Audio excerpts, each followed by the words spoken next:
Hello, it's Rachel D, and I wanted to talk about self care. More specifically, how we can use forgiveness as self care. So, a lot of times when people think about forgiveness, they have a few misconceptions about it, and I want to talk about that. So, when we're thinking about forgiveness, a lot of times we have this idea that forgiveness means what this other person did to you. Um, Somehow that means that it's not wrong, that it was nothing wrong with it. And so people are resistant to forgive because they're like, well, if I forgive them, then they might think that I'm okay with what they did. Another misconception about forgiveness is that if I forgive, that means that I have to open myself back up to this person, these people, that I have to give access to me in the same way or at the same level that I was previously.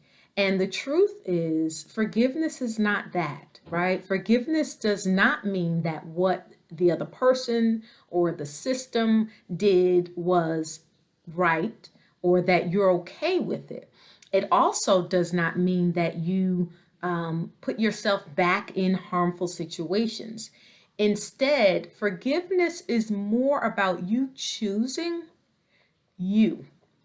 And what I mean by that is you are deciding to release these people, that person. You are choosing to let it go, meaning you are no longer drinking the poison that bitterness, resentment, and unforgiveness is. So, when we're thinking about forgiveness, we're really saying that I am choosing to let go of the bitterness. I'm choosing or deciding to put me first. I am choosing and I am deciding that I no longer want to be controlled, ruled, or held bound or captive by this bitterness. And there is a saying that bitterness or unforgiveness is like drinking poison and expecting the person you're mad at to die.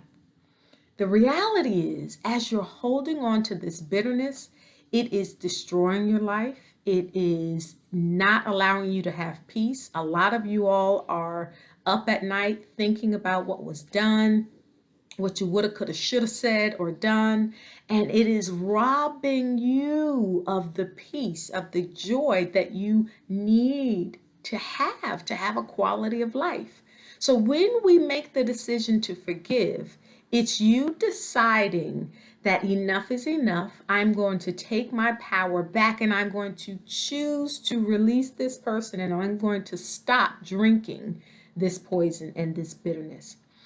When you do that, that is you putting your emotional and your spiritual health and needs first. And that's what we're talking about when we are describing authentic self care.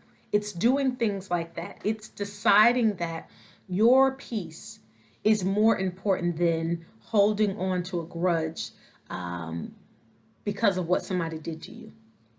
It is you deciding that I am no longer going to live my life bound and captive to the past. Because the truth is, that person, those people, 1,000% of the time, they are not thinking, they probably have not remembered, they're not thinking about that. Yet it's you that is stuck in the trauma or in the past of what happened. So I want to encourage you today, let it go. Choose you. Choose your peace. Choose your wellness, your well being, and your health, and release them. I'm going to talk a little bit later on in another video about what that looks like, right? And how we do it. Because it is a choice that you have to make. And sometimes you may decide to forgive them, and feelings or things come back up. You're going to have to continuously decide, I am going to forgive this person and move forward. So choose you, take care of you, and in doing so, choose to forgive.